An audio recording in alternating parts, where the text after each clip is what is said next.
Morning mga ka-farmer. Nag-harvest po tayo ng cardaba dito malapit sa ating bahay. Tingnan nyo po, sobrang bigat. Nabali po yung ano niya, katawan. Ito po yung mga saging. Ganyan po siya kalaki. Check po natin. For reference lang.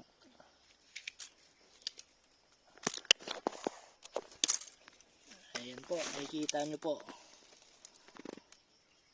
Almost 20 cm. So, sobrang bigat. Tingnan nyo po, nabasag na lang yung iba. Ganda po siya, wala po siyang sakit. Ayan po yung mga kasamahan niya. Ayan po mga kasamahan niya. Dito ko po tinanim yan malapit sa bahay. Tapos yung ibang mga saha niya, kinukuha ko po. Tapos tinatanim po natin dun sa farm natin. Thank you mga ka-farmer.